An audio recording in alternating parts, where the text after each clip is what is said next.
6.2, we just got done with 6.1, which is the normal curve and the area underneath the normal curve. We have this empirical rule that's sitting down here. It's where you got one standard deviation away, you've got 68% of the data, two standard deviations away, you got 95% of the data. 99.7 would be three standard deviations away. Now, you can split those and down in the middle to get your 68 to be 34, 34, so on.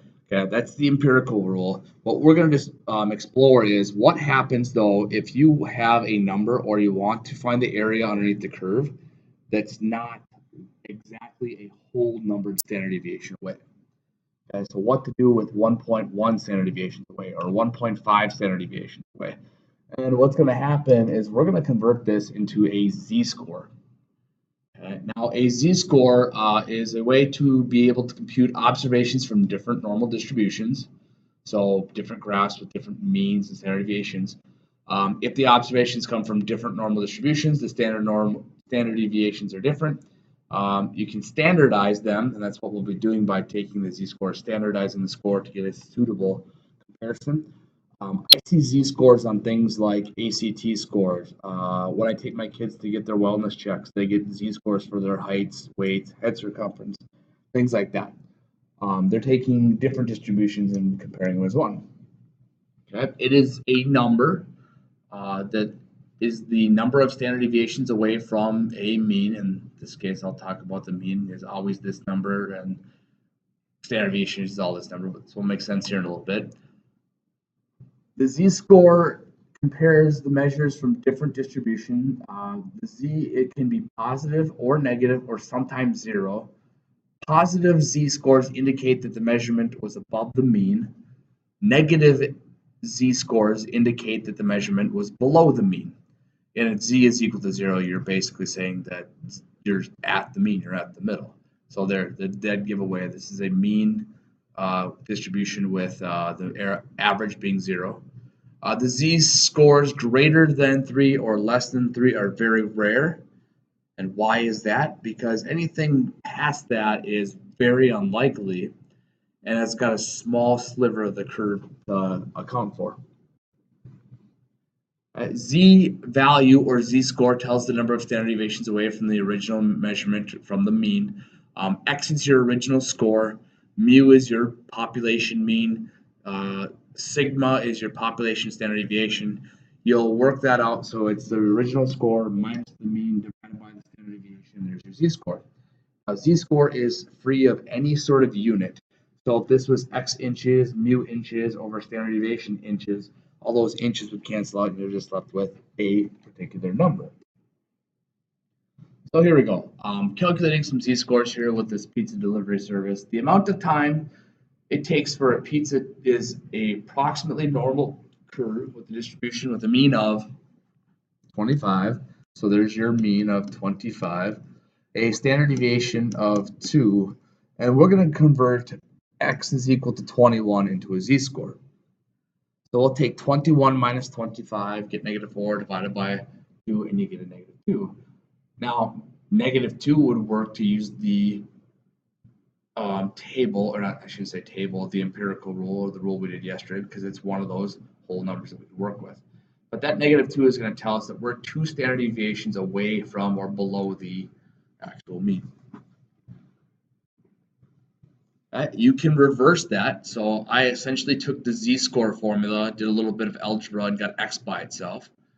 So now if you want to get back to the original raw score, you're going to take whatever z-score you're given, the standard deviation, multiply them together, and add it to mean. And that was your original raw data. Okay, so the mean delivery is still 25, the standard deviation is 2, but now maybe in the past you got a z-score of 1.6. We're trying to find what that original minutes that the delivery guy actually was. So again, here's your z-score, which is the number of standard deviations away. So take that times your standard deviation plus the mean, and you get 28.2 minutes. So the original score was 28.2 minutes. All right. Z-score, you're going back to that same concept. To standardize that z-score, all the z-scores are going to be with a normal curve with the mean being 0, so the middle number is 0, and the standard deviation of 1.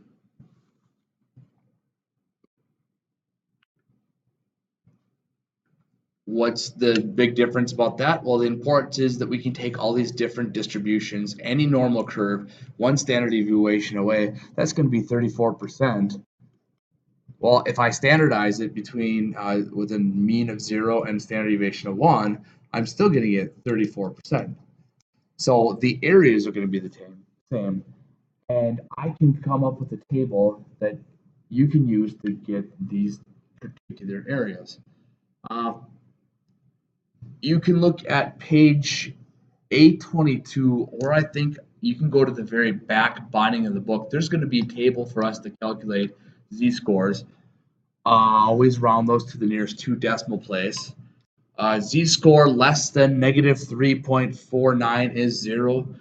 Z-score greater than 3.49, use 1 as the approximate area, and that will make sense a little bit. That's basically the extreme low z-score, and that's the extreme high z-score.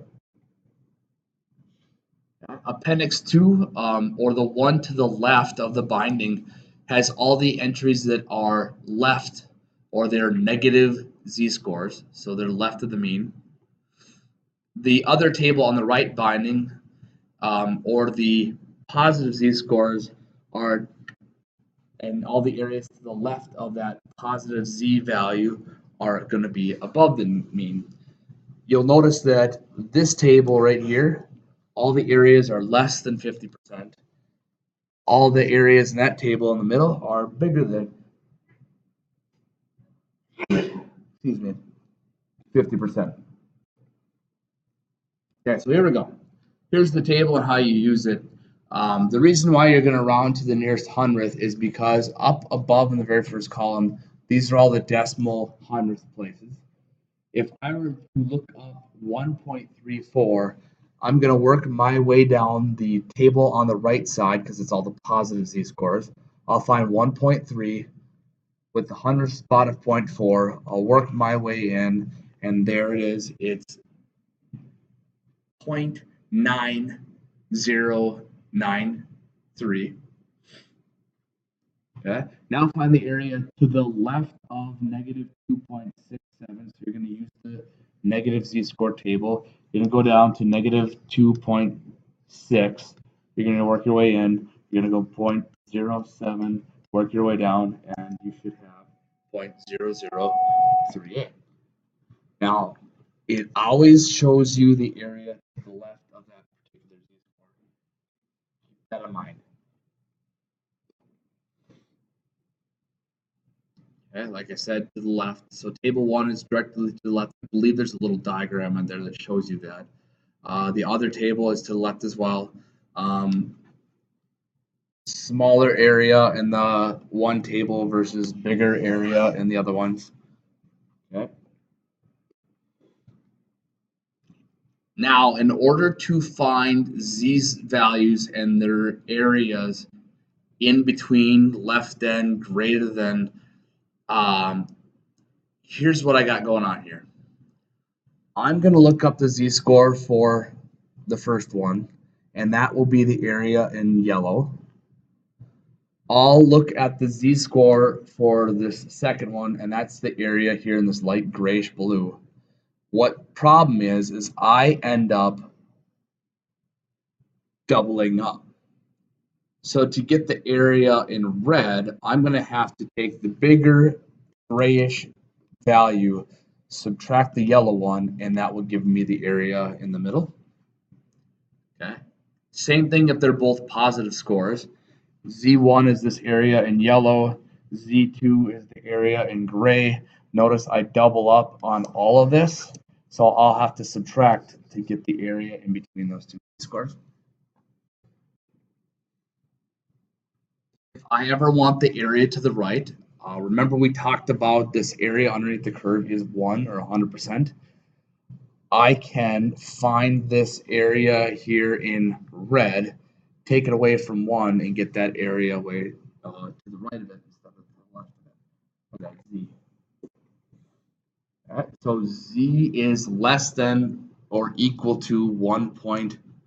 So I'll just draw a little rough sketch of that. Okay, 0 is in the middle or below the highest peak, 1.24, and I want everything left of that. So look up 1.2, come down from the top at that 0.04, and there's the area listed, and that's the area we wanted. Okay. Part B, I want between 1.6 and 0 right in here. So if I look up 1.6, there's that 9452 number. And I'm going to take away this part right here that's kind of doubled up in that 9452 part. Now it's at 0, so everything to the left of that is going to be 0.5. So the area in between that we're interested in is 0.4452. Okay. It's kind of a find the bigger area. For 0, it was 0.5. Find the smaller area. So right there, which was 0.0089. Subtract the 2, and you got your area in between. I'm going to ask you just to do a rough sketch drawing, just so I kind of know you understand which area you're trying to find. The better we get at it, the less I have to do it. But just good representation. If you know it should be over 50%, if it should be less than 50%, is it to the right? Is it to the left? Okay. Again, areas in between. If you were to look up this z-score, here's your 0. Here's your 1.88. Okay. There's your answer for 1.88, the 96.99. Look up 1.24. Okay. There's your area of 89.72. Subtract the 2 to get the area in between, so it's about like 7.7%. Okay. Z, okay, go to 0, go to 2.39, and we want everything above it. So we want this area right here. But if you look in the table at this z-score, the area to go along with that is going to be that 99.16 that's below it. So to get that spot, you go 1 minus that. So anything to the right, you're going to go 1 minus that. Even if it's a negative z-score, all it's going to tell you is that the negative z-score is to the left of the mean.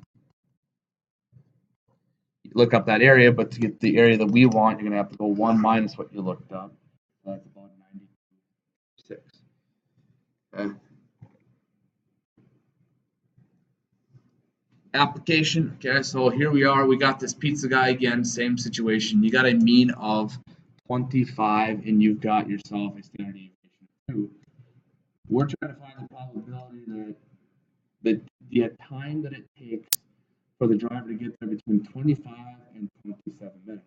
Now, probability is basically asking what's the area underneath the curve between these two scores. Okay. For 25 and 27, what you can do is you can just use the empirical rule. Because it takes me exactly 1 standard deviation away to get from 25 to 27. Okay, not bad. But if I were to add 2 to 27, that gives me 29. If I add 2 to 29, that gives me 31. 30 doesn't fall directly in between that. So what I'll do is I'll convert that 30 into a z-score. So it's 5 divided by 2, 2.5. Go to your table. Like I said, in the back of the book. Find the area that's associated with a z-score of 0.5. I got 0.9938. Basically, at 2.5 and less than, so 0.9938 is going to be your area. Okay, I guess if you want to go decimals, that should be 0.34. Okay, less than 22.7. Same thing, 22.7 is not going to be a whole standard deviations away from 25. So we'll take z is equal to 22.7, take away the 25. It's going to be a negative z-score, so I know my answers are eventually going to be less than 50% or 0.5. 22.7 minus the 25 divided by the 2. I got negative 1.15. So I'll look at the table, negative 1.15. I get 0.1251. Okay, now that was because they were both less than those two values. If they were more than, I would have to go 1 minus those probabilities. So here's another one, another assignment I'm going to require you to do, and I'm going to grab it from you. On page 319, 1 through 9, 5, and then 9 through 48 times 3. Seems like a lot of problems, but it's a lot of calculating z-scores, looking up the areas. The better you get at that now, the more successful you're going to be in the rest of the class. So just a heads up on that.